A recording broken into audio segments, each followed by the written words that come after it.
చూస్తున్నాం కాసేపట్లో పార్లమెంట్ సమావేశాలు ప్రారంభం కానున్నాయి. సమావేశంలో ప్రారంభంలో 2 రోజుల పాటు సభ్యుల ప్రమాణ స్వీకారం ఉంటుంది.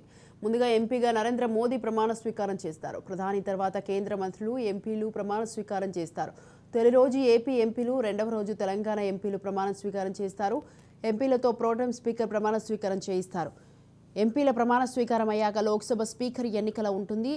అయితే లోక్సభ స్పీకర్ ఎవరనే దానిపై ఉత్కంఠ నెలకొంది. కాసేపట్లో పార్లమెంట్ సమావేశాలు ప్రారంభం కానున్నాయి. సమావేశం ప్రారంభంలో 2 రోజుల పాటు సభ్యుల ప్రమాణ స్వీకారం ఉంటుంది. ముందుగా ఎంపీగా నరేంద్ర మోదీ ప్రమాణ స్వీకారం చేస్తారు. ప్రధాని తర్వాత కేంద్ర మంత్రులు, ఎంపీలు ప్రమాణ స్వీకారం చేస్తారు. తొలి రోజు ఏపీ ఎంపీలు, రెండవ రోజు తెలంగాణ ఎంపీలు ప్రమాణ స్వీకారం చేస్తారు. ఎంపీలతో ప్రోటెం స్పీకర్ ప్రమాణ స్వీకారం చేయిస్తారు. ఎంపీల ప్రమాణ స్వీకారం అయ్యాక లోక్సభ స్పీకర్ ఎన్నికల ఉంటుంది. అయితే లోక్సభ స్పీకర్ ఎవరనే దానిపై ఉత్కంఠ నెలకొంది. రైట్, ఈ విషయంపై మా political editor Aravind phone line లో ఉన్నారు. అరవింద్,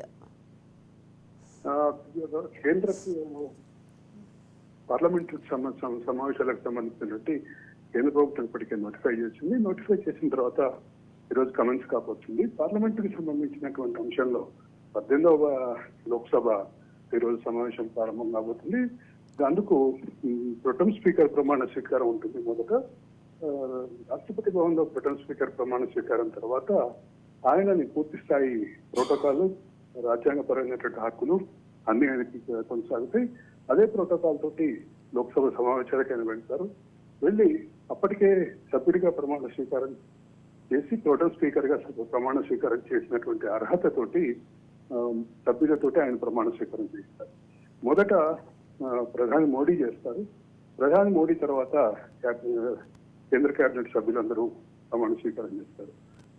ఆ తర్వాత అక్షర వరుస క్రమంలో ప్రమాణ స్వీకారం, రాష్ట్రాల అక్షర వరుస క్రమంలో ప్రమాణ స్వీకారం చేస్తాయి. ఆంధ్రప్రదేశ్ ఏతోటి ప్రారంభం అవుతున్నటువంటి నేపథ్యంలో ఆంధ్రప్రదేశ్ కి సంబంధించినటువంటి అంశం మొదటే వచ్చేటటువంటి పరిస్థితి ఉంది. స్వాతి, తెలంగాణ సభ్యులు రేపు ప్రమాణ స్వీకారం చేసే అవకాశం ఉంటుంది.